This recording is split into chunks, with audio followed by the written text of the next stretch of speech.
Mwesibe bbiri. Ebitereke ebyajjira ku nnyonyi ya kampuni ya Bungereza Nets Emiguga ya Kwena Jail na buli kaji kyafuuse entabiro y'akabbinkano k'ebirowoozo mu bakulu mu gavumenti. We butuukiddwa leero ng'aboogezi mu bitongole bya gavumenti bongedde okukubagana empawa ku bituukiddwa ku kunoonyereza omwogezi wa gavumenti Ofuono Oponda bw'asambiridde ebyayogeddwa Ssekamu w'ekitongole kya poliisi Fred Enanga.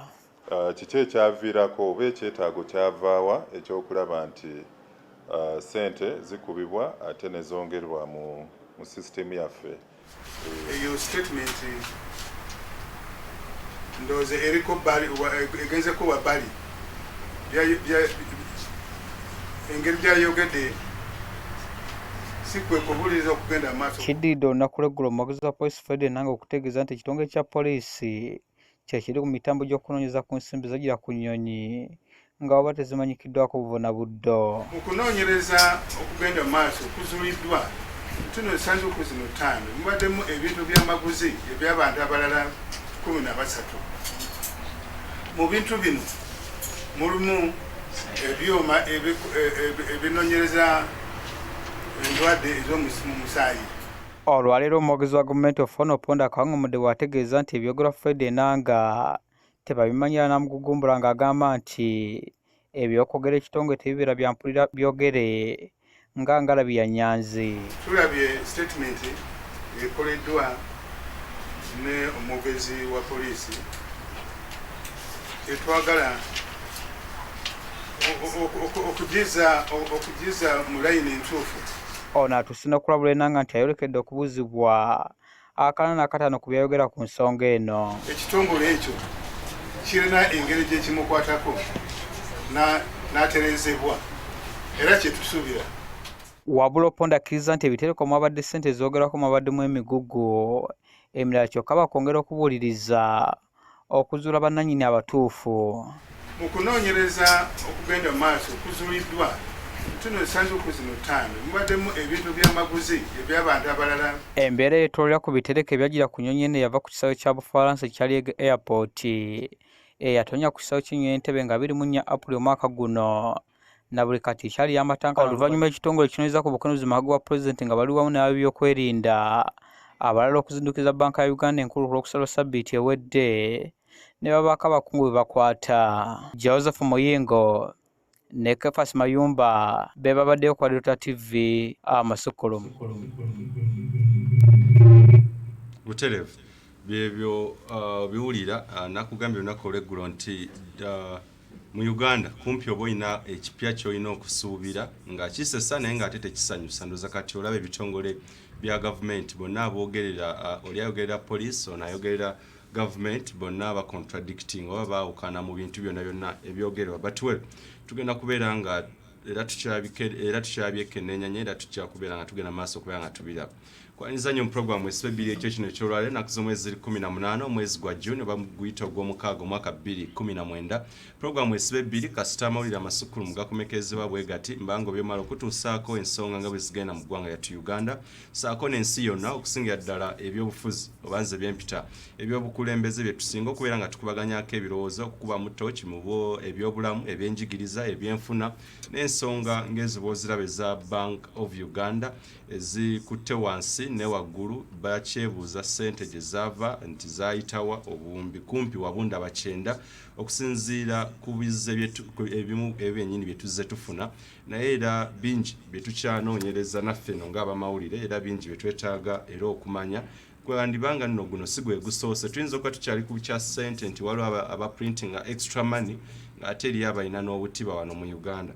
Batwero nze Moses Wamala tugenda kubeera nga nkutwaliza ddala okutulya ddala ssaawa 5:30 gye ssaawa 1:30 nja kuyita ku mukutu gwa Facebook ne Twitter Delta TV Uganda. You can use the hashtag Let's Talk UG Politics ku Twitter. Era tweets zammwe zonna nja kubeera nga nzifuna bulungi nnyo ku WhatsApp na bajja kubeera nga bagikuteerako era nawe osobola okubeera nga okubaganya ebirowoozo ku nsonga zino ze tugenda okubeera nga twogerako eyo yennyini gye tutandise naye ya Bank of Uganda. Tujja kutunirako katono na kuba naffe bano ab'ebyobufuzi okusanga ddala ab'oludda oluvuganya gavumenti ya President Yoweri Kaguta Museveni oba bayita aba opposition, era nga mu studios negatiddwako omu ku abo asinga ekibiina ayogerera oba amyuka ayogerera ekibiina ekisinga ababaka abangi mu Parliament, ate era ekibiina kitutwala nti kituufu kyekyo ekisinga amaanyi mu ba opposition oba mu b'oludda oluvuganya mu ggwanga Uganda. Gwe ngenda okubeera naye tukubaganye ebirowoozo saako n'okuba ttooki mu nsonga ezigenda mu maaso mu ggwanga. Ngono ye mukulu John Kikonyogo yamyuka omwogezi wa Forum for Democratic Change FDC, era tugenda kubeera nga tuwayamu ku nsonga ez'enjawulo ku byonna ebyo ebigenda maaso mu Uganda. Tulina okulaba strategies kize balina oba enkola kize balina okulaba nti akaluka omwaka gwa 2021 bali nako oba kabali mu 5, era ideologies wandowooza ki ze balina, tactics bukodyo ki we balina, saako ne ideas oba ebirowoozo ebyenjawulo bagenda okubeera nga bakozesa okulaba nga bawangula President Yoweri Kaguta Museveni bo ng'ekirooto kyabwe bwe kiri.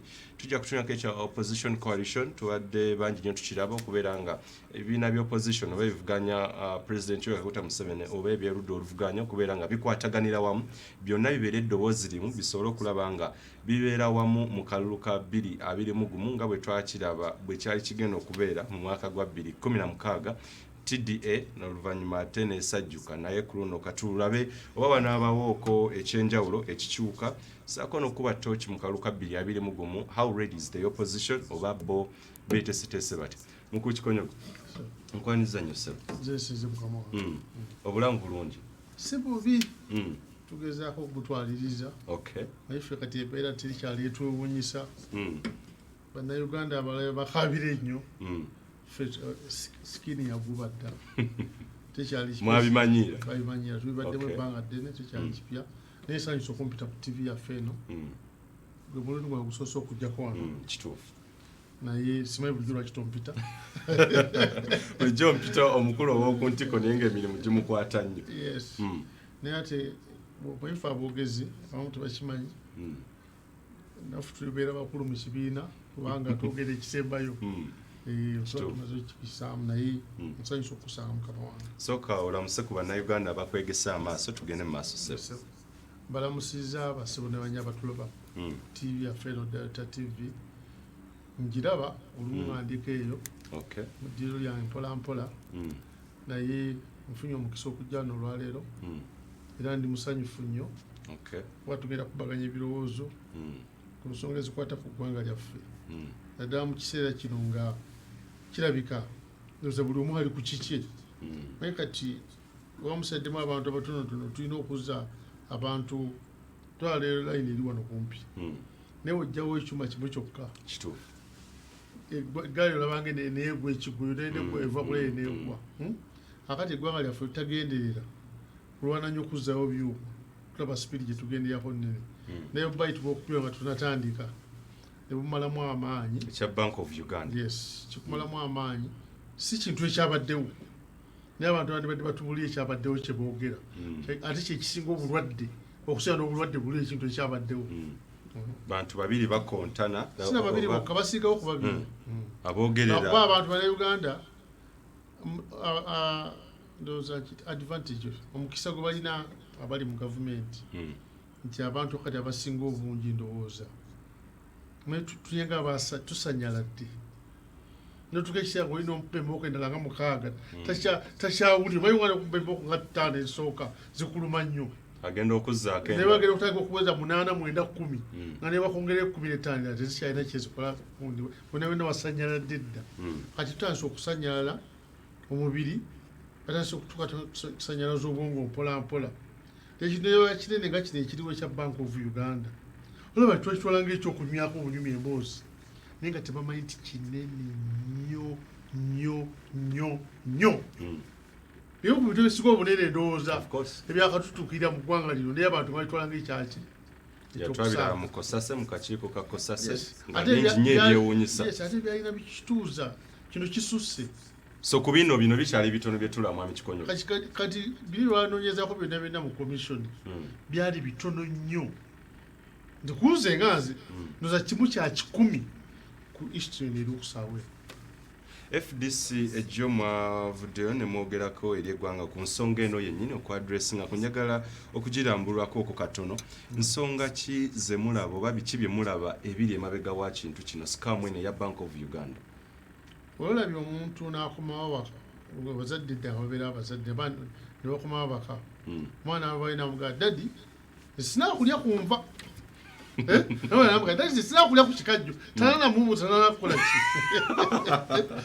naye loopaga sinaakulya ku kikajjo dadi ki ayinza okuba aitha yeeroopa oba yakuloopa munno omulala yakiridde naye nga ayita omwayo oba takikola nga ate agenderedde nekyo ekiriwo mu kintu kino kiruma nnyo tekulafetiriza okutuuka wano nja kujja ensonga nga nnyingi emu ku emu kubanga kati ekintu kino kitwogerako olwaleero tekigudde olwaleero kyaliwo omwezi gwa April gwe mwezi nga mulamba n'ekitundu okutuuka olwaleero kikyekyo naye walabye nti ebbaluwa gye batugamba mwezi ne mukulu ofonofono ng'ayogera ate akasukira enanga enanga tasobola kwogera bintu nga yabiyiyiza mwezi have a lot of respect to enanga ng'omuntu but omanyi okubeera omwogezi w'ekibiina oba ekintu kyonna oba ekitongole kya gavumenti abatuwuliriza mulina tusaasire nnyo kubanga oyogerera ekintu omulimu gwo okulaba nti oteekawo ekifaananyi ekitatiisa nnyo abantu bazze mu layini entuufu kwe kwogerera ekintu n'okukitunda marketing kati mu issue ng'eno kubuulira abantu abeeraliikiridde tibaleete mweraliikirira tukikutte bwe tuti ne bwe tuti teri munnayuganda n'omu yavayo n'abuuza gavumenti ndiki ekyajjira mu nnyonyi kuba tetubimanyi nabimanyi be babyetandikira bennyini naliko okubyogerako ne batugamba nti omukyala Lieutenant Kano agenda mu Bank of Uganda kujja abantu abamu gundi zasogera gundi ani media wonna kaziga nti bakubye billion 9 agenda kunya nenda n'omwogezi yennyini owa president Mwami Doni Wanyama ngagandi mulinde saa mukaaga agenda babuulira kyakozeeko tuzemwabe namwabirabe fena tubeera tutenga ki kigenda mu maaso batugamba bakuba sente nezisukamu nezikyama mu kkubo isu etali nyangu nnyo kuba kizibu gy'emmotoka ebyokukyama naye bwe batugamba okusooka kati fena netubeera walinga agamba twaganda ebbiliyoni 9 nga nnyingi a lot of money inflation ya kika kitugendamu bagenda zikola batya oba okubya ebbiliyoni 3.5 n'oteekako 9 that's a very big percentage oba nga 25%. Sezitadde wali zizo eggwanga livunyeko zino nawe n'ofunako ezizo kati nga tulaba ate oluvannyuma tuganda aye teziriiwo tebazireese bo bennyini si opposition batera tuwayiza bintu bino teri muntu opposition n'omu yatuyaga nti wabisente bagamba sente bweziri ate tebannaba zikuba ate banoonyereza sente zalazeewa waddewo n'abadde bawana gavana nze nakawandiise nako nti gavana yadde whistleblower byeyawandiikidde mukyalaani nakalemanbaluwa bayitadde kwasubire nti ntuufu mwebannamuwulire munkakase mwezi okugera byanjwa nti ntuufu yawandiikidde mukyala nakalema yamuwandiikira ennaku z'omwezi mmeka mwali kutebuza bannayuganda yamuwandiikira nga 14 June bajeti yabagisoma nga 14 June Mutebire n'awandiikira ani olwokutaano Lieutenant Kano nakalema tewaliwo ekintu kino nakino njagala mukinoonyerezeeko mu bbaluwa gye nalaba naye kino kyaliwo mu April kati obudde buno bonna abawaana Mutebire abadde akola ki abadde amanyi oba abadde tamanyi oba abadde tamanyi alina omugaso okulimu gwakola Bank of Uganda kyekintu oyinza okumanyako omukono nokutemanako nosigala oli mulamu naye kasita omenyeka backbone owedde newokola kyewedde ejagenda wakiri ekalampolampola okusekala nokola ki nofa nogwawo Bank of Uganda ye backbone yeggwanga kubyenfuna kino si kintu kyakuzanyirako abantu bali bakituulira ng'ekyokuzanyirako bave mu byokusaaga eri sensitive nnyo oyinza okutuuka ejja kasente zobadde bizinesi zona zebateekamu sente olwa inflation olijjayiyo omulundi gumu bizinesi zona zifudde nga tukyalina ekyo ogudde basobola ku sente endala kakati yonalina economy bagisse nayo n'ogwa esobola okusula bizinesi zonna mu Uganda in one day. Bank of Uganda was messing up. Kakati batubuulidde kyono omukulu awandiise ebbaluwa 14 bamovies etaasa okulaba batulaga nga bayingidde Bank of Uganda bakutta abantu musobe 8 mukulu ofonofono yatugamba okusooka bakutta bajja abantu abamu bagenze babuulirizaako n'atubuulira before bakolamu babakutta bagenda babuulirizaako tetunakufe kubabuuza kintu kyonna tukyatunula butuuze tutegeera kigenda mu maaso batugende ennyonyi eyo bw'oba kyatalinze egirako gundi sente zo kati kugirako kintu kirala oba tekukugirako kintu kirala lwaki otubuulira kaakati ennaku z'omwezi nga 15 ogw'omukaaga nga kyaliwo mu August manya mu April naye kuba kwagirako ebintu wotusobola okutandika okuwandikira Nakalema atandika okukola ki nefunatikawo Nakalema atandika okunoonyereza wayise omwezi mulamba n'ekitumi bino ebyagirako kati byagenda nadda ebibuuzo byetubuuza tibyagenda bikyaliwo obisuubira okubeera omwezi mulamba n'ekitumi nga bikyali ku airport lwaki tomuyite ddala ku lunaku lulwo ennyini nga bituusa Entebbe noga ebintu bino ebigiddeko byani lwaki bijjidde ku nnyonyi gye twapangisizza etagendako kintu kyonna lwaki tobuuza mu nnaku z'omwezi nga nnaku z'omwezi bazaali 27 lwaki tobabuuza ennaku z'omwezi 28 latest nabino ebintu nga bikyaliko nogaa bale tubikebere olowooza lwaki mu kukikonyoga ekintu kino kizze kati kuba ne timing tulina okugyetegereza why now nakye neebuuza after 1.5 months ebyo n'ebibuuzo byetwagala batubuulire si kunyumya mboozi kweyombesa tena ayogedde kino gundi ayogedde kiri. We don't want that nonsense. We don't. As Ugandans, we need a better explanation. Oyo omuntu ali responsible governor when we do the minister of finance ye boss we minister of finance ayogedde statement name Ryando's like mfunye permanent secretary ayogedde ngagamba ki bona statement zi contradicting nayoga kirala ofonda yoga kirala kakati bwetu kanga statement zitaso okukyuka nga buli omu gyayogera tokwatagana naye amunne common sense yandi badda tugamba fenna bo abali mu government tusoke tusule fenna tusirike tusule fenna wano mu room emu kati anagenda okwogera from now onwards Isuga kati minister wa finance aveya yokede how can it be up to now ekintu ekikwata ku economy the heart of the country minister of finance asirisi wakatusomera budget zjo tusomedde zesere zugenda okunganya musolo tugenda kusirika mu Bank of Uganda si ekyo sebo bakiri kati sente zogenda okuteeka mu Bank of Uganda baba ali akavuyo ngoleza okuteeka mu bya sente na kibye nayogera muzayagala katugende bya mwali mu sente extra bakisobola okuba nga tumalina sente naeza okuba balwana ntalo zaabwe endala nga temulina sente zebakuba wali nekyokugamba nti bakuba bukubi sente nekyo nga nkikumalirize kirina implications nnene ogati mwalimu extra money company ekuba sente kwedibiti yabo kitadde kuwaya bwe kiba nga kituufu dde abayongeramu okubamu sente company ereba n'omusango munene nnyo bwe buba nga ddala temwali ate sente aye ne mugiwayiriza that's another bigger case Uganda tukisaagirako company eri etwale mu kooti y'ensi yonna otuwaabira ojononera erinnya we can pay a lot of money sojona kubeera wano netwavuwaza ng'eggwanga ba company ekola business yayo tekola ku Uganda yokka. This must be one of the small businesses eyina mu nsi nekola ku nsendera nga 50 wagitidde ne credibility mu nsendera efa credibility mayo okuba sente eziri extra ngo zikubidde mu company yennyini. It's not as simple. No, it's true. You have surface one. It works on their reputation.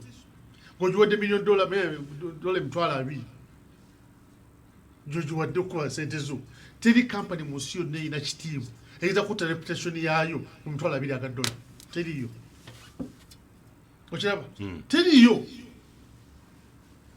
Kakati gwe bw'ogamba nti nekyalika okubeera nga kiri mu mawulire ga Uganda wonna okuseera ekigenze mu nsi yonna baleka kuba waliwo suspicion nti bayogeddemu ssente gavumenti kyasoza okutunoonyereza ssente bazikubye oba tedda oba tebazikubye sentiment eno evaawa tutandikira mu kitundu ekyokukikonyoka okyali nange Moses Wamala tukyakubaganya ebirowoozo ku nsonga eyafulumye lulabadde lunaku lwakutaano immediately after the budget reading netutegerako nti Lieutenant Colonel Edith Nakalema nti ate bamutegezaako nti waliwo ebirala ebiri mu Bank of Uganda ebyetaaga okunoonyerezaako n'ebibuuzo bikyali bingi nnyo nti waliwo ebitongole ebirala oba yese ebya gavumenti bitwale tusubi ebirina okubeera nga biri lead oba birina okubeera nga bikulembedde mu kintu kino the IGG ne mukyala Grace Akulu naye why ogenda oba lwaki ogenda mu anti-corruption unit eya State House yateekebwaho president bino ebitongole ne bibeera nga ate oba bano balina okukola omulimu gwe tumanyi mandate under the Constitution of the Republic of Uganda ne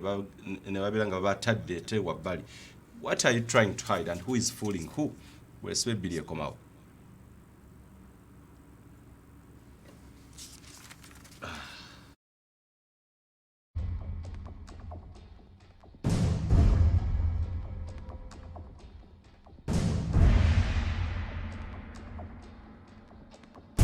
Wesibe bbiri.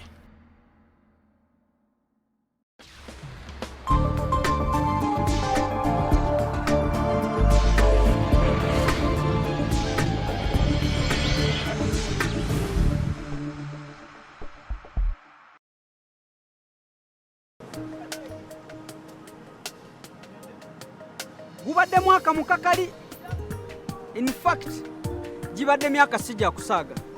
Naye ekisinga okuŋŋumya n'okumpa amaanyi kyekyokuba nti abantu bange bakimanyi era bakitegera bulungi timbaagala. Abantu bange bwe bulamu bwange. Era ku lwange ebinkwatako biyinza okumpandiikirwa naye eby'omwana wange omubereberye yakyayinza okubyewandiikira. Ebiseera ebisinga nkimulekera okumuwa omukisa okumulaga nti mu butuufu agwana ekisingayo kuba obulungi okumulaga nti ne bwe kiba ki musufu era w'amaanyi.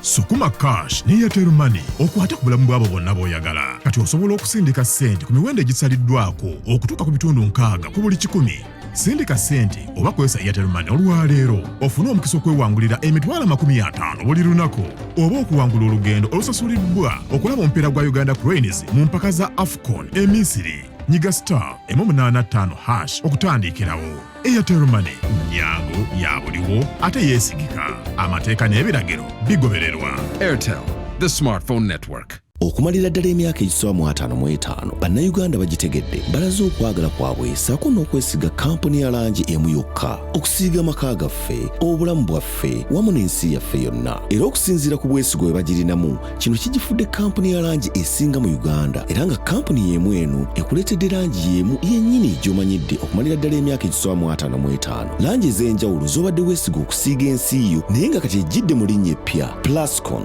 Color Your World.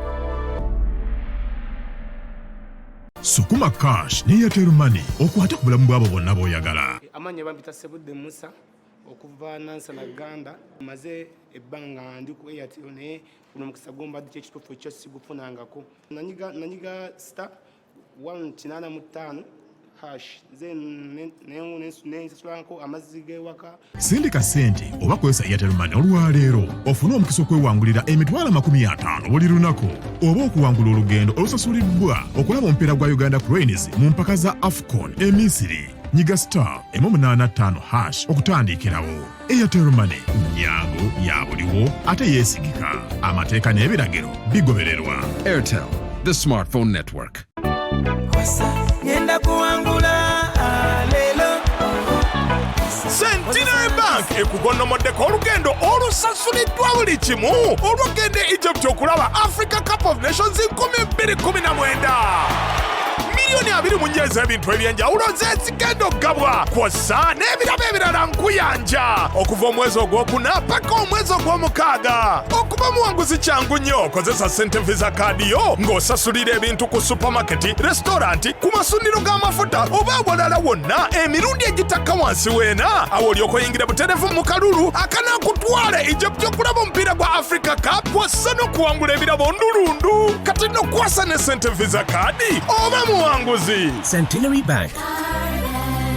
Centenary Bank erabirwa Bank of Uganda.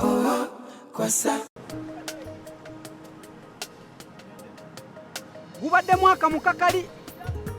In fact, gibadde myaka sijja kusaaga. Naye ekisinga okuŋŋumya n'okumpa amaanyi ky'ekyokuba nti abantu bange bakimanyi era bakitegera bulungi timbaagala. Abantu bange bwe bulamu bwange. Era ku lwange ebinkwatako biyinza okumpandiikirwa naye eby'omwana wange omubereberye yakyayinza okubyewandiikira. Ebiseera ebisinga nkimulekera okumuwa omukisa okumulaga nti mu butuufu agwana ekisingayo okuba obulungi, okumulaga nti ne bwe kiba ki musufu era w'amaanyi.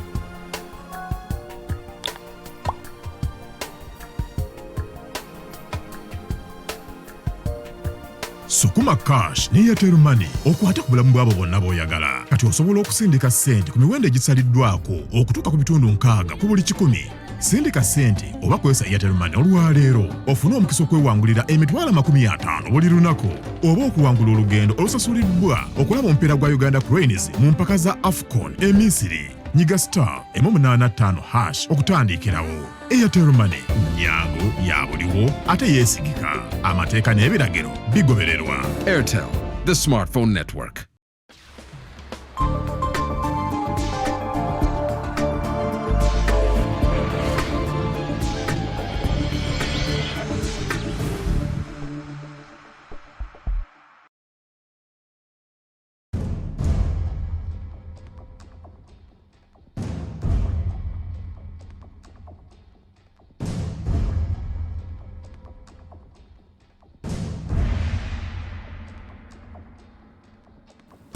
Weesibe bbiri.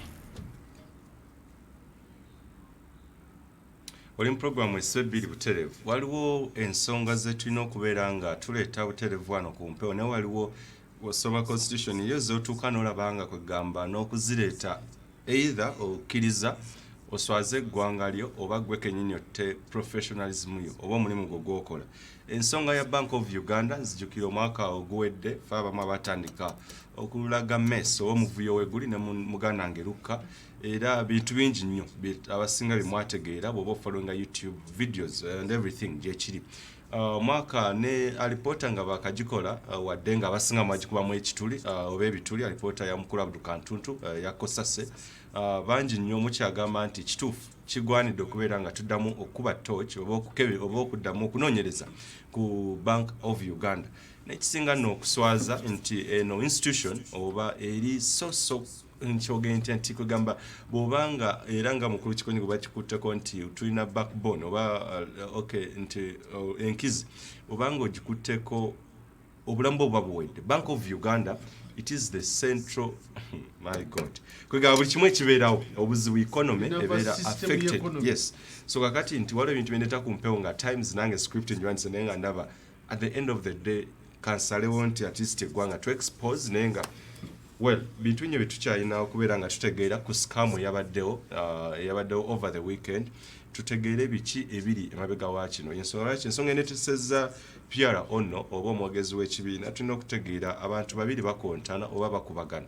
Ofono Opondo ayogerera government avuddeyo ng'ateeka inanga ku nninga era bagenda nti bagenda kubeera nga mbuuza ebintu byeyogedde yabijjeewa ebyokugamba nti poliisi eri mu kunoonyereza ate nga yo government nzijukira Ofono Opondo omulundi ogwasooka nga kino ekintu kino twakakimanyako ana statement naye ze yafulumya nga kumpi ziringa eziraga nti ebisinga nti alinga abitegeerako.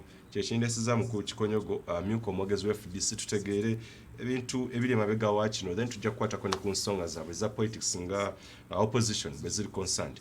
Mu Kikonyogo wetugendere mukummulako obadde okyakuba toki wano ne wali Munnayuganda amaaso wabadde tagatadde bulungi okutegeera ebiri emabega okuwa ensonga eno. biki ebirala mu Uganda byagwanidde okulaba byayinza okuba nga abuusa amaaso ku nsonga eno ya Bank of Uganda? Nadde mpuliriza alyango omwogezi wa Bank of Uganda omukyalo badde simulabangako naye namulabye ku TV Mugumya baye Mugumya ya mukyala Mugumya badde simulabangako naye nga agamba sente zonna ze baalagiriza baazifuna n'abakozi baabwe bonna babalina terina omwali mu kaki era weddeko omwaga nti balina bwe balina ate mu kaduukulu omwogezi omu omulala sijja nakumenya kati babo nabona kati batubuzaabuza ne bati babuzaabuza bawe nkugambye owa poliisi alina okitegeera n'ofuna opondo n'omwogezi wa Bank of Uganda ne mukyala Nakalema mukyalo okulu bonna bakolera gavumenti eki. We must have someone central kusaawa eno tuve mu byokusaaga ayo abayogerera eggwanga kati but the more opposition over Chichi, but Uganda is more important now than anybody. Our economy is more important. Why we may Singapore be to be no? Naka send the Kembadini na Naka to Fukawas in one day. True. Savings is as a cousin Blabazit of Fukawas in one day. That's why I care. We don't get up with you, we care. Patch into it. Others under no most after to Gamba, let them mess their things up, never the Bakole Vidala, but to see it what to know it. Neka to Kusawe. Waizo kutuka kisera basali amagezi bali go kweyombya mwene tuzo kweyombya na neka tutuyomba bana baye bamanyi mu Kampala omwayizo kubana bali go kweyombya banga bekuba attention go je kucha wakubyeko ode ku bayombya titubayo bayombya titubayo bagenda kitufu tebakola tachi tebikwata kali bya bogera bayizo kikola nga bakigendere neka nansabye omuntu nga Minister Kasaija wa finance yakulya Bank of Uganda aveyo yakasomera budget yatubuli ekigenda maaso o prime minister aveyo o president aveyo aweyo statement etuzo omutima batubuli what is it kikwekebwa kyo kiriwe kitatono yaje ebintu bye ne revenue waliwo yawandika ne yejjamu nga yalo kwejjamu wa customs if you talk hearing ebintu bina and what have you tuno kubuza bikiringa which date wali bijja yabikiringa nga 28 April na kuchiwe yabikiringa ebintu bibale ya kunyonya ebirala yabikiringa nga 28 efficiency nga yamanyi tugira ku revenue authority efficiency yesobola okukola ekintu munnaku lumu ekibaga birenda babikiriyalinze n'omusobola bakusasudde kyekimu ku kibuuzo it is exponential yabikiriyalinga ddi kati bandibadde beebuuza bo ate tuleta atuwulira na details bali bati batuwulira details nnyo kati birina kugenda tebannakukola ki kunoonyereza kimala banayoga ati bannabasaako details butuwa details olwaliro bali batugaa tujja bwa details munaku mukaaga buli munalina ennaku mukaaga bo ne besorting out. Lwaki Bank of Uganda yawandika ebbaluwa? That's very important. Tubagideko ebintu ebirala. Kiki yali efiiriddwa ennyo senzeyo zaali zituuse. Onayinza okuba yadde akoze ensobi n'ayogerako n'ebintu ebirala fine. That's by the way now. Naye senza ffe zituuse ne baakola ki? Baazitumya. Kati olina kukwatagana n'ono yakuleeta omugendo nina napaakisiza emmotoka yange. Lwaki wataddemu abasaabaze ababiri abalala? Nkukuba fine nange nziza sente zange ezimu kuba wamenye endagaano yange naawe eyokuleeta sente tebedi kintu kiri mu transporting kyokka.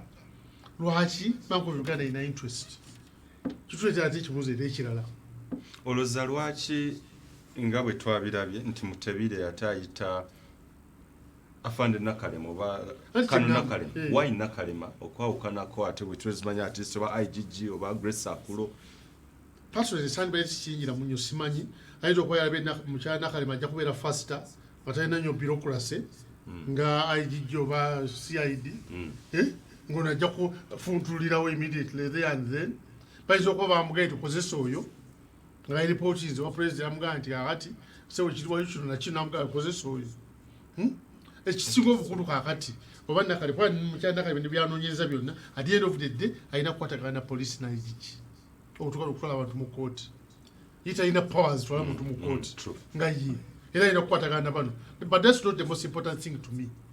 in the first place lwaki bateekawo okunoonyereza? That's a very important thing. Sente zaaliko batezaaliko endala. Lwaki tebaavaayo peni batuwete kuli sente? Lwaki pia banka avaayo lwaleero ng'abantu bonna bamaze okutandika okukola ki? Kyayogera kye kituufu. Banenje banamukulu omutradictinga. Pia wa banka ye kyayogera kye kituuse wali kyalabyeko physical nazeebeza zaffe. Ekyala entebe takimanyi. Kwa n'entebe Bank of Uganda si yegicontrollinga. Yogenda wali kutunula ebyaffe byazze bizze. Twalagiza byenkana wabwe biti. Ababiragiriza bo batubuulira ki? Jeshira Bank of Uganda governor briefing at D. Bakumunga 27. You're supposed to brief the governor in less than 1 day, I'm sure. Waliwo obuzibu. Oba kizibu ekiti. Lwaki twa time eno nanga alinda? What those are questions? Nemu Uganda ebisiga bihappening bitu bitegera. Baito kwali mwetalo z'omunda mu bank. Waliwo yakala okuyingiza mu nekizibu. Olina akirukira okubeera settled nga buli mugwi gwafadde. Okiraba bibadde mu Uganda nga tubiraba. Kati ebibuuzo bye twagala ffe Bannayuganda batuddemu. Ebirala biri deeper saakadde byogera ku mpewo. Naye ate embeegayiridde they are rhetoric. Erebe tutwala ate bwera ate okutandika kusasula kampani eri singa ddala mutuufu teyakuba sente ez'extra. Ezo tuwabira. Of course. So. Ate oba yazikuba ezo zeegaana bisinaba zikuba. Olina kuprovinga nti yazikuba. Okiraba. Kati bino binna lwaki batwekira ebivuyeegi buli kintu kyonna kyonna ekyaffe era twongera kufiirwa sente. Zaire ekyatubanja $1 billion 10. Etweka okunoonya no Mufaransa naye atandika otubanja. Where are we taking our country? Olowooza nzituka gye buvuddeko mukulu Mubaraka Munyagwa akulira akakiiko ka Kosase yali avuddeyo ng'asaba sipiika nti addemu n'akakiiko ke okunoonyereza ku Bank of Uganda. Olowooza kigwanidde okubaawo okunoonyereza okwenjawulo oba okuddamu obuto okunoonyereza nga Munyagwa bwe yabadde akusabye. Oh, that's another confusion. Well, for me, it was bogus. Okwongera okunoonyereza ku Bank of Uganda kakati. It's nonsense to me. Ngaze this personal step for this thing. Njogera nga Kikonyogo John. Bank of Uganda is too rotten. Okwongera John erako n'obudde. Abalimu beetaaga kugoba as quickly as possible, but you see bateekemu abalala tufune ttiimu empya as quickly as possible. N'okuwona obudde tuddemu tutandika okubanoonyezeeyo ku ki? I think that's also another wastage of time. Speaker no Ghana. Lwaki nawe speak Uganda? All those are questions we don't understand nga Uganda nzikati. But tuli mu confusion wait. Ngenda banoonyeza kuna tobanoonyereza ku biki olabye na n'omutuufu tokyamutegeera. Ani mutuufu n'ayagala dda okukola ekituufu? Speaker ayagala okukola ekituufu oba bano bagala okukola ekituufu? There's too much confusion and nonsense. Okitegeera? Too much nonsense ne mu parliament. Katuntu oba yawandika report kiba kiki si kyekikulu. Naye the mere fact nti bajja wali mu public ne tulaba nti omuvuyo oguliyo it is too dirty. Ne oyambala gloves mukaaga obucaafu obuyitamu gloves bukutuka ku ngalo. Do we need to continue doing anything with them? Olowooza kiki ekigwanidde okukolebwa mwami Kikonyogo ng'ensonga yetu gibumbawo?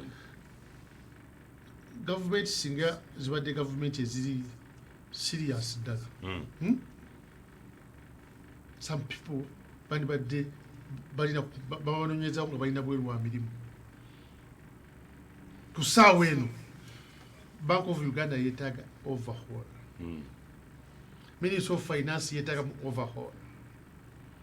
Eggwanga lyaffe lyetaaga overhaul. Ndowooza politically we need an overhaul. Tutuuse ku level which you cannot manage. How can you allow your spokespersons okubeera ku mpewo kati nenjogera kino Ssemujju naye n'ayogera kiri Enkyamuli n'ayogera kiri otegeera ne party erimu buzibu okitegeera Amulyat ayogera kino Kikonyogo kino n'ogundi ayogera kiri ne vice president ayogera nga mwena muli ba kibiina kimu. Then there is something seriously wrong. Police n'eyogera police mu nsi yonna police ogenda okuvayo okugera tukola kino kiteopanga kimaze okuyita mu system yaabwe yonna and I believe it has. Sisubira tonanga ayita okuyiya ekintu nga tuwalira kimugaye tukyogere bwoti tekisoboka. zimanyi bya PRO era kuba si yabyewo yes nawe yagadde okwogera kati nganze bwenjogedde ekyange ebyokuddeo okunoonyeza ku Bank of Uganda nonsense kyange era nkuga ekyange si party position okiraba kuba okutandika okunoonyereza obedda esimu eno Nokia oba si Nokia nawe okimanyi nti Nokia don't waste more time just overhaul the whole system. Okay. Bwe batulaga nti sente zobazikosa nga bebaagala banka bazigala nga bebaagala abantu bafiiza business Greenland abasajja Kigundi yatuuka okufa nga gwe tobalaba Kigundi olunaku lwe yasembayo okuva mu Uganda agende mu South Africa naye ku balcon olunaku lwe yasembayo okuva mu Uganda nga mulamu olwo yagenda okulinnya ennyonyi naye ku balcon enaggulu etwogera nayogera naga nti kati ngenze South Africa n'agenda naye ngeri gye yalimu naye omusajja yali omugagga okiraba negulugala bugazi banka yibuka tuli mu kusaaga kakati what's there munyagwa kyalina okunoonyeza ekipyo beyond that what is it omukiraba bino byonna bitokoyo abaddemu nga ayita okwayadde agenda binoonyeza nga ayadde afunyeko wendi simanyi but do you have the capacity even to go and question those people at the airport oya kunyumya mbozi tunyumyemu emboozi sasa ali gavumenti gaziyenda abantu badde ne parliament tugijewo we don't need it but naye tubalya biseera sometimes this is my own thinking see if this is now n'ogigalawo sente zowa parliament n'ozibamu amalwaliro ensi n'etambula amindi yali tasobola kufuna nonsense ngeyo n'agigumiikiriza that nonsense n'agigumiikiriza it can't happen. Obuzibu bw'eggwanga obuzibu bwa Uganda general obuzibu ki mwami Kikonyo because bintu bingi bye tulaba the biggest problem gye tulina mu Uganda what's the problem the biggest problem gye tulina mu Uganda tugiteeka wakyama biggest problem eri bannayuganda engeri gye batunula eggwanga lyabwe nawe twala ngeri okuzannya tizazifu tujja kufuna eggwanga eddala enkya abantu bazanyisa amawanga gaabwe bakola buli omu nakola kyayagala bakikoze gini na bakikoze abasajja sewo batute biliyoni 9 noleka kyumyanga ekyokusaaga tamanyi kigenda kuyingira mu nsawo y'enkya otwafuna ka inflation okuva ku gundi mu kaluba ka 206 amafuta ne gatuka ku mutwalo n'okusoba lita yes inflation abantu bayogera mu siringi zava mu kaluba ziyongera mu gundi mu inflation ne birinnya kisobola okubeerawo today if you don't take care kisobola era n'okuza sente okuziza emabega gundi mutebiri etukamula mpola okulaba akizeeyo emabega inflation ekoleki egwewo naye kakati Bank of Uganda governor yali mukakiko kusasa omulaba I don't care about biki ebyavamu bye bawandika and whatever that's for me it's a side thing niwe omulaba nga mumubuuza wali nga buli kimu kyebamubuuza akanti ekyo sikimanyi bolwa sinagiraba he's totally out of touch nekikolebwa how can you tell me you are the governor and I give you more than 50 million omusaala but you don't know what is going on in your bank? Why should you be there? Why? Timu yoyo nayo nogira buli babuuza opapula bantu tebalulaba kati Uganda problem yaffe musonyo kibagamba okusinga n'abakulembeze baffe abatukulembera olwaleero kuba mubatabalaga nti mufaayo ekintu kibaluma bajja batwafugula nti Kikonyo kugenda bagamba ajja kuleetawo point endala enkya manye kati abantu abatanse kudibetinga mukulu w'enanga negundi nofuna opondo bavudde ku issue enene kikumuli nawo oteeka akantu kapya ne kukadibetinga ensi negenda mu maaso ekulabira nga babyerabidde mu wiiki 2 nkulagulira wano kino batu kyatesa ku Bank of Uganda tufunye issue endala gye tuzanyirawo otukyerabidde but it's going to cost us a lot. Bannayuganda yes obanennyanga naffe mwetuli of course naye olowooza waliwo ekyenjawulo Bannayuganda kye basobola okukyusa ku bintu binene. If they demanded an explanation it will be given whether the government likes it or not, but have they demanded it? Fe twogere abeefugisi tusabadde egundi mutubane mutunyonyole kino mutunyonyole kiri abantu bolwanirira bagekula abo basirise bakinyumyako bunyumya ku gundi mune Bank of Uganda basajja bali oba kubikyenda oba tibazikubye joking kijja mala bakwata mu nsawo after maybe kizo bakwata mu mwaka nga kumukufa kati wa myezi 8 webayitegerera nti kyebaja okingirako kino n'ensawo kizimala mu cash kyokola kyajja kunuuna ki sente anyway olowooza kiki ekireetedde bannayuganda okubeera nga balinga aba ensonga enkulu baba nga batazifaako nnyo ne babeerawo ne batabaako na kintu kyonna ekyanjawulo oba kye bademandinga to their government gyooza what's the cause ekyandibadde ekirungi ensenda yakizandibadde zeebaza ndoza mu Uganda wano Katonda yatuwa emmere nnyingi tulya nnyo ne tukkuta ne twebaka nnyo I'm telling you kuba self bwe mu yali adipendinga nti buli kasibudi kenina okulya 100% nenda kajja kuseeza ezijja mu nsawo n'empaayo ng'ensenda wezifaanana Uganda is the only country in the world bw'oyongeza kasooli ne badda ku matooke bw'oyongeza amatooke ne bagaa tukatulye muwogo bw'oyongeza muwogo ne balya lumonde okiraba bw'oyongeza mu lumonde ne bagaa katulye amayuuni okiraba bw'ogamba enva zibuza jjagenda ndogiwali doodowa yafumba enva omugandi bane tuve twekalakaasa abasajja bano bongeza ennyama ateze buli naku ndya nnyama babali ennyama sawuli yammwe okiraba it's the only country in the world where we have plenty of food naye kakati bwekigenda okwonoonekera kubanga ate tubaleseera abali mu gavumenti okulaba nti ebira byaffe babimalawo mu Uganda myaka egijja emmere gye badde beesigulirako ejja kuba tekyasobola kubeerawo kubanga tukyalina bibye tukyalina nkuba maybe common sense awagera okudda mu mitwe gyaffe tange okutegeera nti kati buli kasente kookola ke kajja okugulira emmere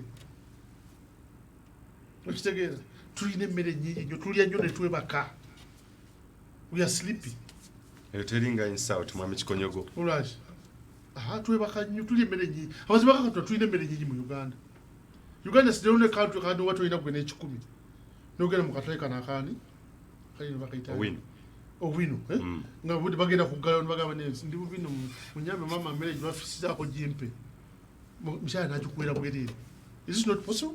It's possible. Naga mmere nyamba wakiyompa ebitole bibiri it cannot happen anywhere in the world. Where is it? Tulina too much food. Tuvala thinking yaffe ekola ki ekendeera. We are lazy. Tubirawo oluvannyuma amaze okwonooneka nnyo. We should wake up. Tusaako kati watuwayo nina emmere naye kakasa ntira mutabani wange ono anaaba n'emmere nze gye nnina mu myaka 15 egijja tuloze ku myaka 15 2 from now tujja kutawana bwene tujja kukiza bikola ebyo bakati ekyo effect entuufu bwekiba kati akyadde ekituufu nga tubaatu balowooza tujja gifuna myezi nga 8 ejja mwaka effect entuufu etaza okukunyiga mu nsawo aye wetukkiriza n'abakulu aboogeza gavumenti ne baleka buli omu nayogera ebibye ne tukikkiriza tutabateeka ku nninga lwaki oyogedde bwe kiti oyogedde bwe kiti resign resign you're confusing the country okiraba mukama wange kati ekyo otakola ki otabateeka ku nninga kijja kuba way of life abantu bakimanyirireyo bwetu ebibeera Kikonyogo byayagala byayogera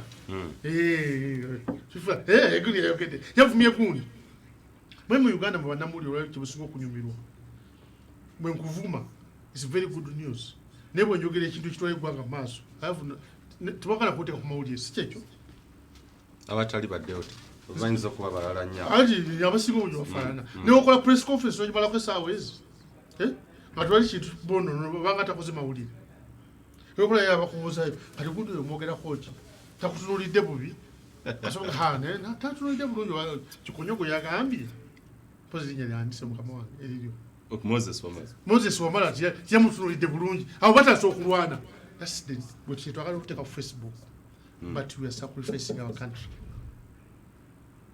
bajjajjaffe bagikuuma bulungi ensi eno bakoleranga ffe naye kati ffe twekolera obutokulya full stop omwana anaapanga ebibye anti wamba blaming all the mess on leadership obukulembeze of course naturally naye obukulembeze bwonna mu nsi bwobuteeka ku pressure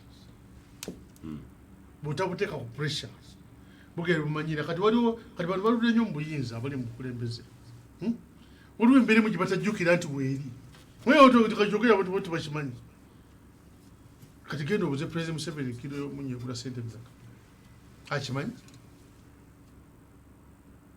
ozi sikimanyi ke mazima ga Katonda nange sikimanyi ne waliwo omuntu eri mu kyalo atasobola kugula kilo okimanyi wali atasobola kugula half kilo waliwo agenda okugula omunyo nga bamusindako kajiiko yafunye 10 kye gundi musindirawo ogw'ekikumi munyo gwa 10 I don't know omunyo gula I don't know myself but sometimes ogenda okugula mu baluka totegera kwa sente mmeka ne kati bana batudde mu power waliwo level gyalimu towulira bagamba nga bati buli maka galina okubeera mu milioni 2 kati tulina okulwana buli household efuna president yakyogera akedda nawe kitegeeza milioni 2 okubeera mu maka waliwo ebyalo ebimu ng'omuntu amalako omwezi mulamba takwata emitwalo 10 atugamba buli omu kakati afuna 800 omwaka GDP per capita nezaabwe zonna nga bazigasse nezizo nga bazigasse ngomayo kuno okuvala kutwakolanga toteri bweti divide by nolekwa ku 8 so nga not action tolina mu nsawo omaite waliwo ebyalo byogenda ku ssaawa eno buli amaze mu mwaka mulamba takwata akamitwalo 5 nayo percentage yinza okubanga 70% mu Uganda katakwata akaka 5 kake waliwo ekyalo kyogera muntu wake emitwalo 5 notafuna kyakulya kati yakavungisa katukome mu kitundu kinakisa okiraba kama ebintu bino tulina okutunuulira ffe abakulembeze tudde ku basics tutambuza tutya eggwanga lyaffe from now onwards onootwaliro wali tubanga ndi mugagga obugagga buyinza okufulula abantu bangi abali abagagga mu gavumenti ziri where are they today katujje tukube tochi mu kintu kya leadership tukube tochi ne mu nsonga yabo benyini abagwanide okubeera nga bawabula government bakoze ogwabwe oba bakyalina kye balakinga wesibe bbiri ekomawo tovaawo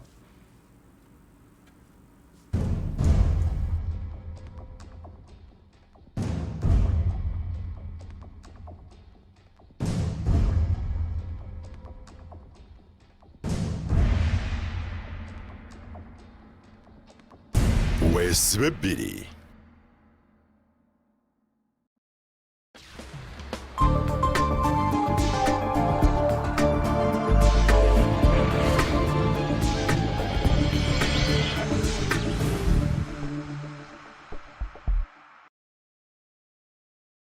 Kaswa Home Baking Flour yengano y'omuntu owa bulijjo. Engano ya Kaswa Home Baking Flour ekolebwa ebyuma ebisinga okuba eby'omutindo mu nsi yonna okukakasa nti ngano nnyonjo ate nga ya mutindo. Kaswa Home Baking Flour yeekebejjebwa n'ekakasibwa n'epimibwa mu paketi za kilogulaamu 2 n'endala. Ekolebwa Ntake Group of Companies esangibwa mu maduuka amanene n'amatono. Okugikanda etwala amazzi mangi n'evaamu ekiwera. Osobola okugikanda n'ebyuma oba engalo okanda chapati, cakes, amandazi, cookies, birthday cakes, hot cakes, croissant, cream cakes, oba banana cakes. Eno yengano gye tukozesa. Kaswa Home Baking Flour. Gubadde mwaka mukakali. In fact, gibadde myaka sijja kusaaga. Naye ekisinga okuŋŋumya n'okumpa amaanyi kyekyokuba nti abantu bange bakimanyi era bakitegera bulungi timbaagala. Abantu bange bwe bulamu bwange.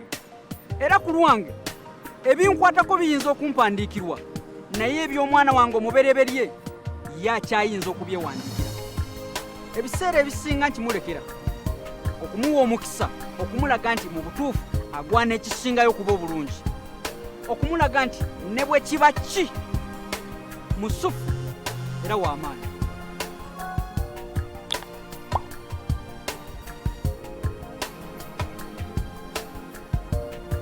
Sukuma Cash ne Airtel Money okwata ku bulamu bw'abo bonna b'oyagala. Kati osobola okusindika ssente ku miwendo egisaliddwako okutuuka ku bitundu 6 ku buli 100. Sindika ssente oba kwesa Airtel Money olwaleero ofune omukisa okwewangulira emitwalo 50 buli lunaku oba okuwangula olugendo olusasuliddwa okulaba omupiira gwa Uganda Cranes mu mpaka za AFCON e Misiri. Nyiga *185# okutandikirawo. Airtel Money nyangu ya buliwo ate yeesigika. Amateeka n'ebiragiro bigobererwa. Airtel, the smartphone network. Ngenda kuwangula lelo. Centenary Bank ekugonnomoddeko olugendo olusasuliddwa buli kimu olw'okugenda Egypt okulaba Africa Cup of Nations 2019. miliyoni 20 ez'ebintu ebyenjawulo zezigenda okugabwa kw'ossa n'ebirabo ebirala nkuyanja okuva omwezi ogwokuna paka omwezi ogw'omukaaga. Okuba muwanguzi kyangu nnyo. Kozesa ssente visa kaadi yo ng'osasulira ebintu ku supamaketi, restauranti, ku masundiro g'amafuta oba awalala wonna emirundi egitakka wansi weena. Awo olyoka oyingira butereevu mu kalulu akanaakutwala Egypt okulaba omupiira gwa Africa Cup kw'ossa n'okuwangula ebirabo ndulundu. Kati n'okwasa ne ssente visa kaadi oba muwanguzi. Centenary Bank. Centenary Bank erabirwa Bank of Uganda. Sukuma Cash ne Airtel Money okwate ku bulamu bw'abo bonna b'oyagala. Amanya ganze kalungi Ivan mbeera Kanyanda mbadde nga nkozesa Airtel Money okusasula amasannyalaze, okusasula biru n'okusindika. Yenze na Kimera Reset nga nviiridde Namasuba nze omu ku bawanguzi ba leero mu promotion ya Sukuma Cash. Sindika ssente oba kozesa Airtel Money olwaleero ofune omukisa okwewangulira emitwalo 50 buli lunaku oba okuwangula olugendo olusasuliddwa okulaba omupiira gwa Uganda Cranes mu mpaka za AFCON Misiri. Nyiga *185# okutandikirawo. Airtel Money nnyangu ya buliwo ate yeesigika. Amateeka n'ebiragiro bigobererwa. Airtel, the smartphone network.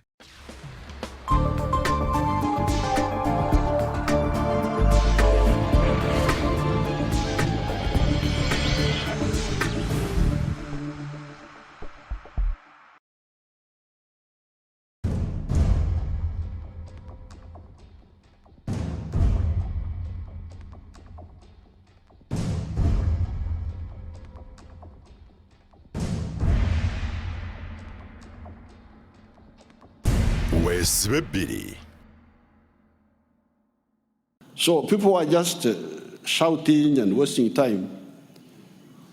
If you really care about your people, there are ways you can help them wherever you are. You don't have to be in the government to help your people. In 1966, I hear people are going around wasting time. DP. DP without Museveni is not there.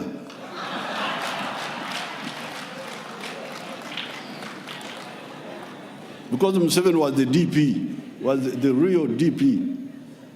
Even UPC, I joined UPC briefly for 5 months. And I tried to help our elder, but his people were not helping him, so we had to do other things. Now, in 1966, when I was 21, and in DP, that's when I launched the efforts in our area there, Chiruhura. If you come there, you will find that people are no longer staying in grass-like houses. But that effort started when I was actually in the opposition. But I was able to work with even the UPC people. I went to Wandegea to see Mzeba Babiha with some elders, and he supported us. So if you claim that you are this, but you don't care about the income of your people, you are nothing. I'm telling you. Because you don't have to wait to be in the government to help your people. I helped my people when I was in DP. And UPC was very dangerous. It's not like here where you... UPC was very dangerous. It's not like now when you can abuse, you can shout, you can put up your legs.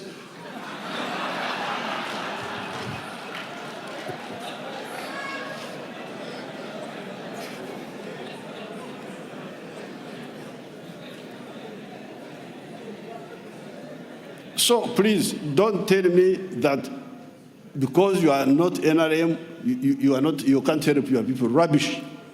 You are useless, I'm telling you. And I'm telling you on good authority, because I was in opposition for actually most of the time. It is only recently when I've also been on this side.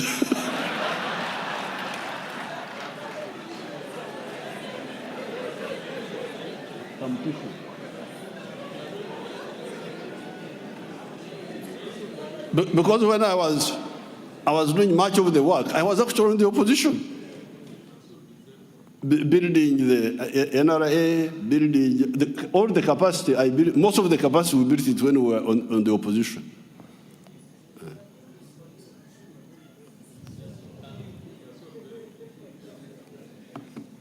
You are only building disruption.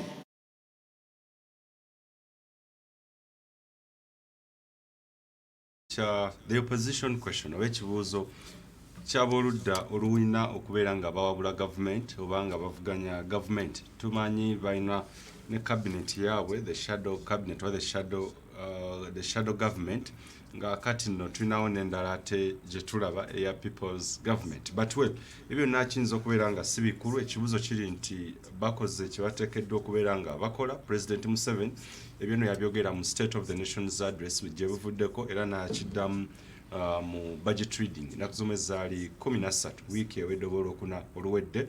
Wenjagawo kireetera mukulu John Kikonyogo onono yamyuka omwogezi wa Forum for Democratic Change tutegere eddala oba nabo ng'aba opposition oba oludda oluvuganya bakoze ekyo kyennyini kye bagwanidde okukola.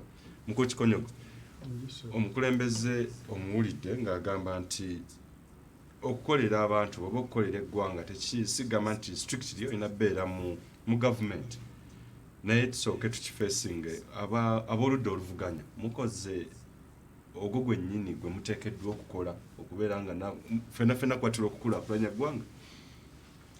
Tukola bye tusobola okukola mu ngeri yaffe. Banayagene obudde obumuja bumala ng'ategeka NRM. Awo ndoza tuli ati panaffe tuteeka ebibiina byaffe.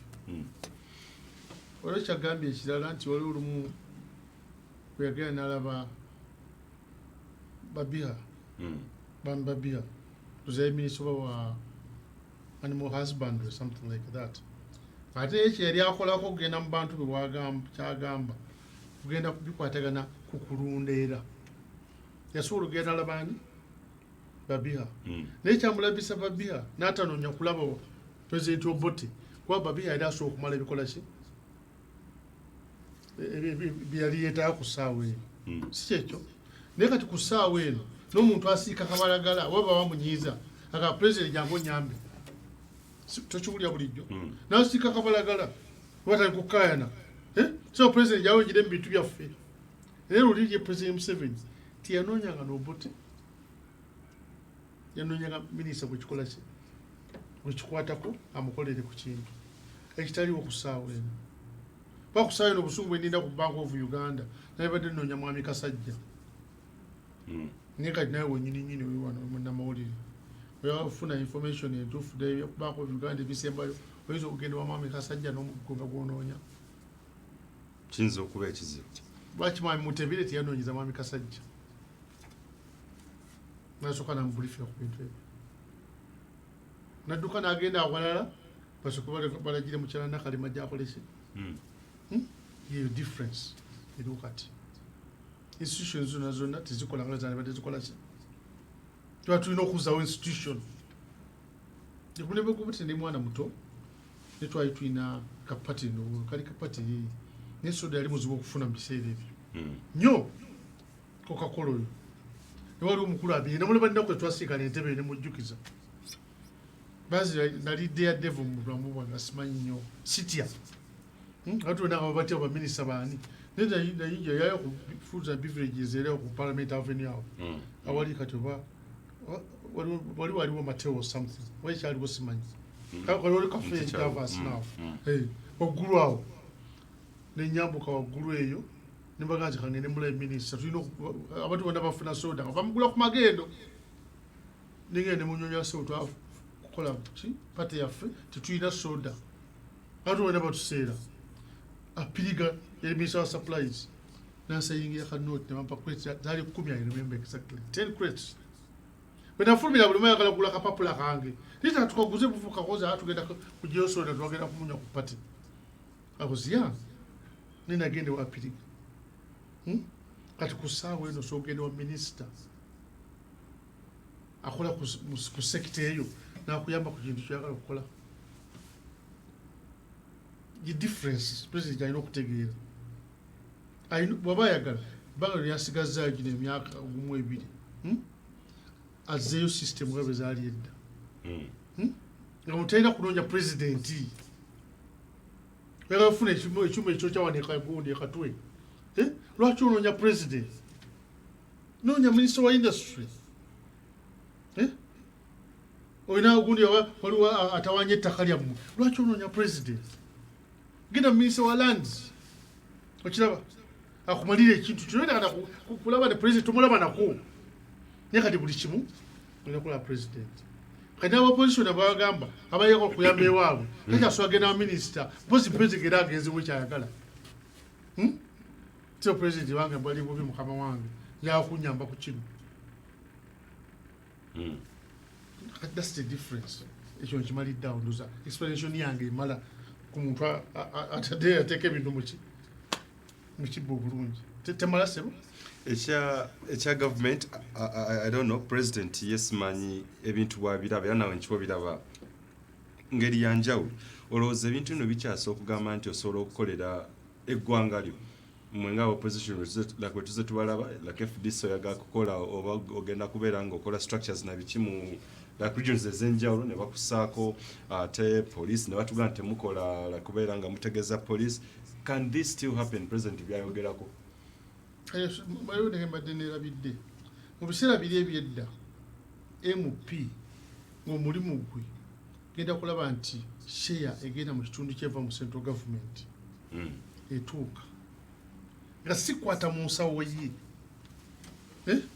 kugabirira bantu katusobola tovala MP baffe balina ebizibu biyitirivu olumu zegenda ne basaasira bambi nga ndi eno okubeera MP mu Uganda kibonereza erudda naye otuwamu tebakimanyi watuulya nga bafuna miliyoni 2-3 nefuna miliyoni 2 ng'ogenda okulabirira abantu 10,000 abamu bamitwalo nga 2 basegonda basuka 20,000 n'okusoba okiraba naye ng'ofuna emitwalo gwa 2 maya miliyoni 2 abantu abo bonna bonna balina bye beetaaga lwekyo gwali mulimu gwa MP kwata mu nsawo ye kulaba nti ajjanjaba omwana wa constituency eddwaliro emulago lyalina ki eddagala lyalina abasawo ng'ekyo kiri given era baga nti oyagala byaweere egende mulago obuli agenda emulago bamujjanjaba okitegeera taata naye kusimayo bantu bameka abagenda kati ekiruddu ne babajjanjaba obulungi mujja kumbulya bannamuuli mubadde mukebera naye luli bwe kyalinga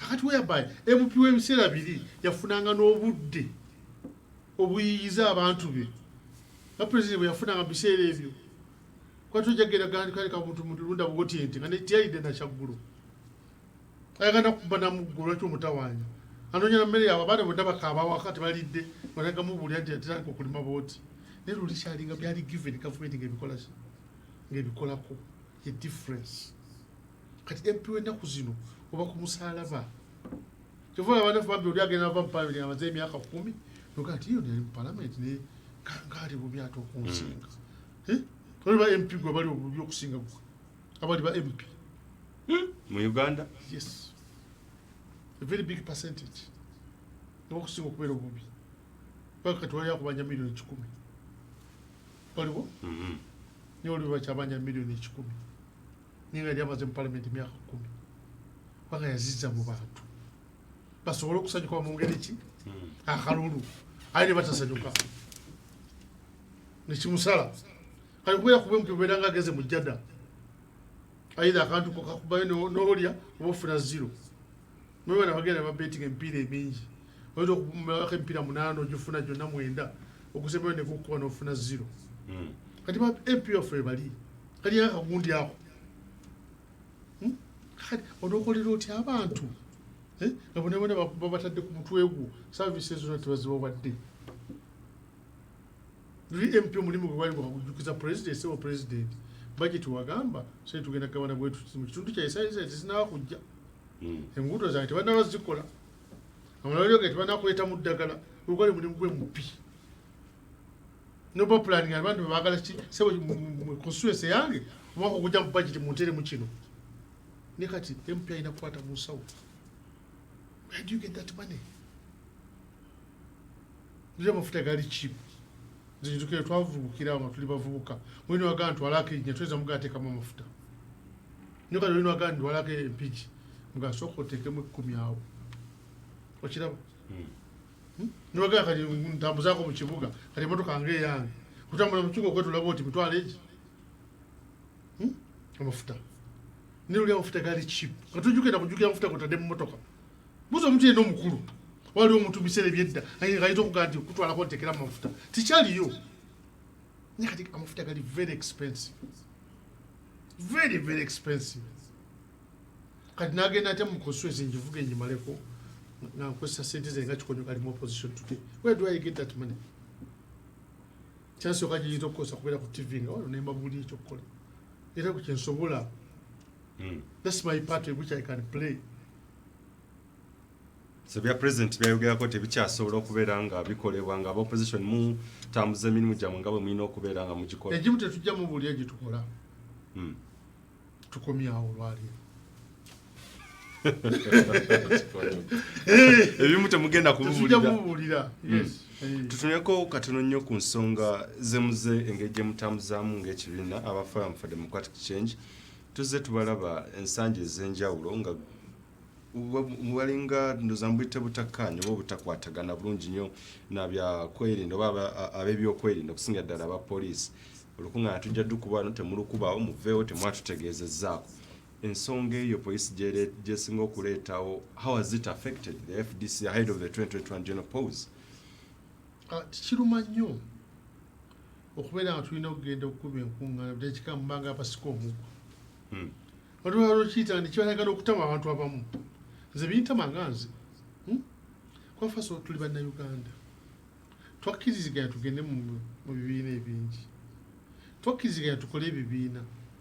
Ne constitution egamba ne government etekemu n'esente bibiina bikulaakulanye era ziteekamu. Ebibiina bikulaakulanye bituuke ku mutindo. Kuve kuno ogw'okwevuma obwevumi. Bituuke ku level nti ogenda n'otunuulira ekintu nga byakiyamba eggwanga. N'ogenda n'ogamba kino kitwagala ng'eggwanga. Nga ne government ne wekikoppa kiyamba eggwanga nga tolina kyofiirwa. Yeri papasi y'okuteeka bibiina. Bwe biba bigiremye okampeyinga ebyo byagiremye mututeeke mu buyita ffe tubikole.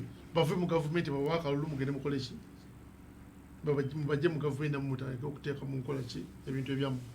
Naye kati ku ssaawa eno etteeka erya gundi bagamba erya Poma twalikaayanyanga. Terigamba akakooti ekibiina ekiba kituuze olukuŋŋaana lwakyo mu kizimbe nga kirina okutegeeza poliisi.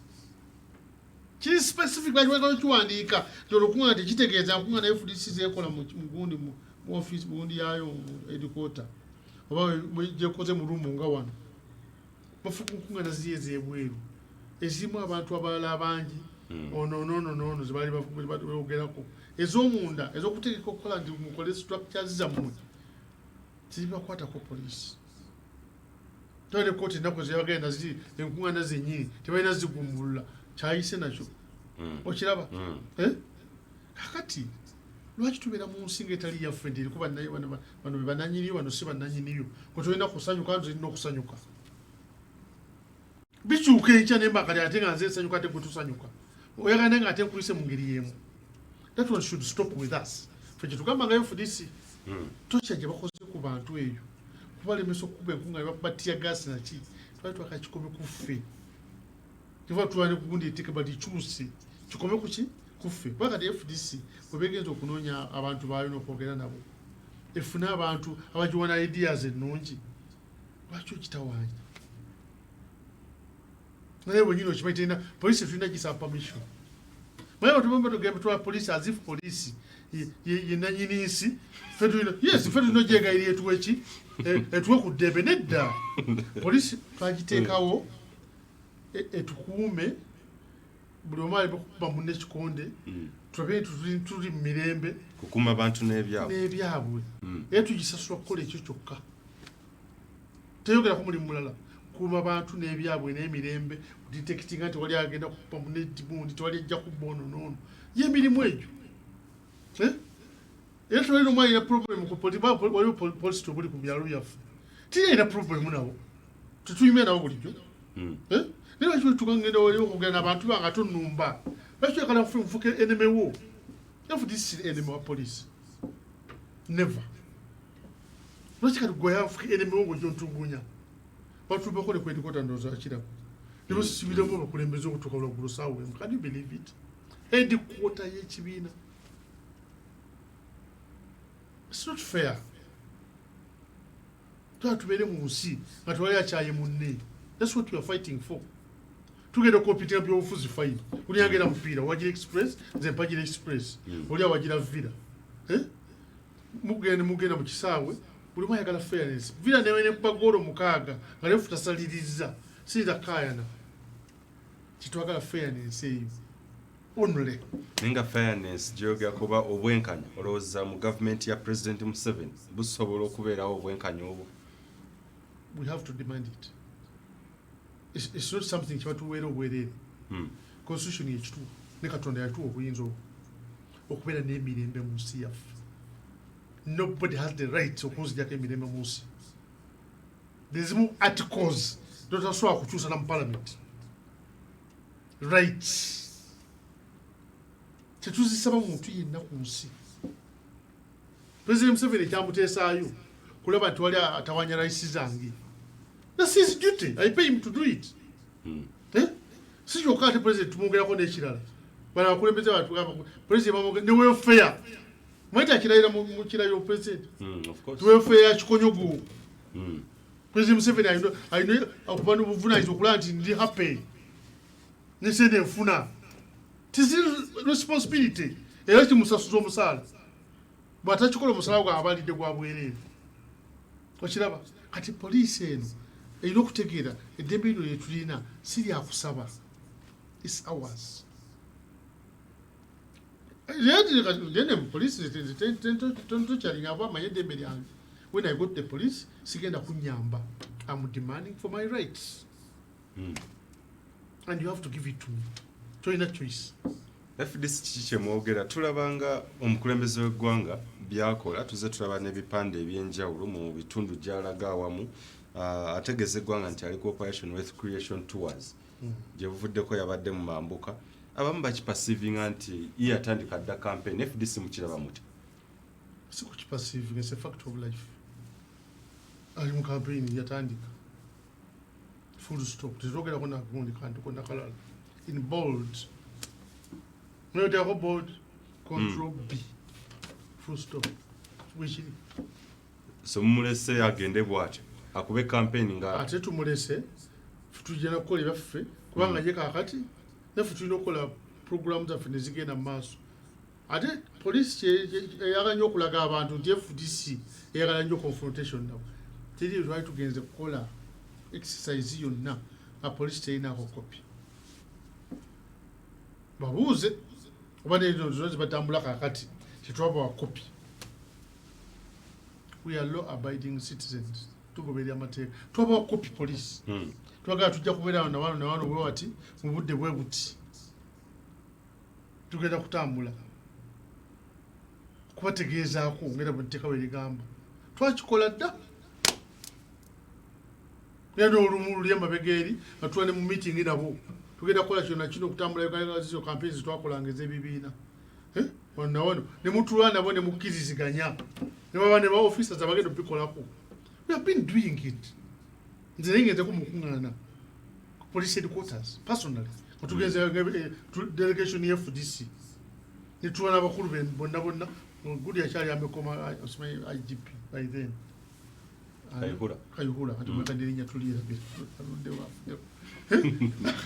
Nga tutula mu meetings nabo bakawesi simaye obache neba nabalala bwe batu tutula mu meeting tukiriziganya tuya kutambula bwe tuti wawuli omuntu akuba munne tuwali era kyeto bivuyo na jonna kulanga kuteeka mbino ja bano bagenda kulya kabalagala ani ali kabalagala wa munne. Nobody wants to take it.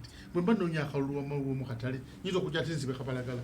President Museveni yensonga gye sibakagamba nti mweraliza mmwe oba enkungana muziteeka mu butale ku street oli munnamawulire. Yes, inciting era olukungana lumu buli FDC luyopye mu Kampala mu katale. Just one, not two, one.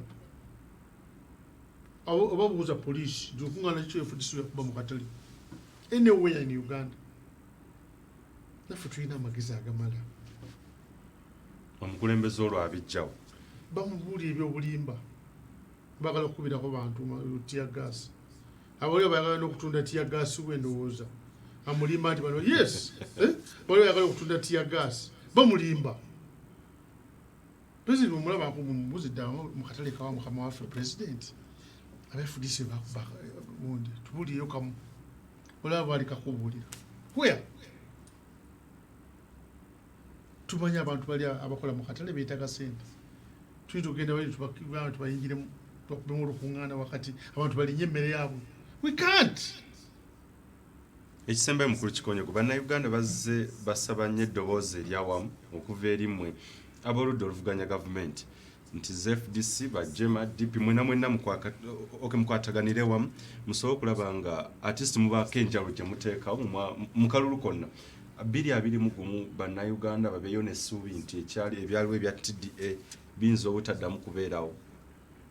FDC kyekitwalanga nakyogera nakolo kyekitwalanga tugenda tukola survey mu bantu mwe kirungi otegeere abantu balowooza ki tunabakola decision najja nankumbi ensobi ze twalina ku TDA zaali zimu tife abakulembeze twalowooza nti betulowooza byokka awo tubalowooza bannayuganda kyovola abantu baali baagala okuyisaamu naye nga te ku ground abantu bamanyi nabbamanyi abakulembeze bo nga bavootinga wali bavootinga muntu mulala naye nga ne ground ekola ki kyova futwaga bannaffe bonna DP genda ku ground jema agenda ku ground nawe genda ku ground tutule mu kisenge babagambye tutayiko kukiza ama babagambye ekiti kino bagala kino bagala mukulembeza afaanana atya bwati ne bwati nga buli omwe akijje mu bantu tutukugenda omuteekawo bwe tuki naye tumuteerawo Uganda yonna n'okukkiriza so kati FDC ifunganaze kubaze ekyo kyemugezaako okukola yes tukonsultinga ne points ze baagala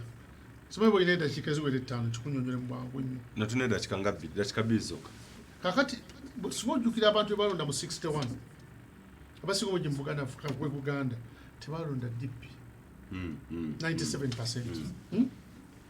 Awo nawe twatuka mu 80 abatalonda DP mu 61 kubanga boti yalina byakola mu Buganda wano mu 1980 97% ate bawa DP ndio abantu bakyusa gundi some months after nga bakamula okulonda DP bajwadde ba MP ewangudde bota bulwayo abakulu ba DP abakulembeze bwe basala okugenda mu parliament abantu abali bawajja tebagenda nabo si kyekyo bagenda ne bawajjira omuntu ataata ayina nabo bulungi president Museveni abamu okiraba alwanyisa ono omusajja obote kasa mukyusa abantu kibaliko ku ssaawa bo kye balowooza tikyekituufu abantu basigala namwe badduka okiraba mukama wange kiva tulina okwegendereza oyinza okulowooza nti kati mu 80 sibadde bagamba bakulembeze ti fena tugenze mu parliament kyekisembayo ne public yagaana nega tugenze na mu parliament tugenze ono agenda okuba omusajja ono amufuntule netuwayo buli kimu n'ebizimbu bitamu babiwaayo okulaba tibalwanyisaani obote kati twakugwa mu nsobi ye mu TDA gyetwali tukoze nga tugamba ffe abakulembeze twakugenda ku kino public nayo yaseetuse dda so mwaga mukwataganira wamu ne public kyeyogera kyemugendera atugende mu room tubeere n'amazima twogere kati aliwo jema basalirwa siyani badde asinga nti tube basalirwa babanga tugambe eri sisakala neerimba ekikonyogo ngamete wange yasinga ate public egamba kirala ate nga nzija kuwangula president Museveni akole ki ave mu buyinza weerimba bwe kasona ng'okwerimba mu politics ng'oli wekka osadde mu room oli mu danger kati tugambe nti ekya oba Mao yasinga oba Besigye yasinga oba Bobi Wine yasinga okiraba abantu bene bana tugambe nti Bobi Wine yange twagala ku ssaawa eno we be stupid ate okuleeta omulala kwebera automatic failure okitegera mukama wange katwadenga katiga tuli mubeera mu lutalo mubeera ne battalion mubeera battalions nyingi kali battalion eri ku kyayo FDC battalion DP CP Jema people power people's good kali buli mwagenda kujja nga battalion ye fena tusinkana e Kampala obudde butwedde kukuyanza nnyo okuneegattako omukulu John Kikonyego emboozi no tebankadde tujja kubeera nno tubyongerako emaaso gye bujja in case twongera okufuna obudde okubaganya ebirowoozo ku nsonga ezikwata ku ggwanga Uganda saako n'ensonga endala nsigadde nze Moses Wamala nkoze ne Bachaita Simon mu control room saako ne Choma Philip ku camera ne head of production wa producer wange mu kusava chini mayanja atakumira mpeera abankumire Ssaabasajja Kabaka Wangaala.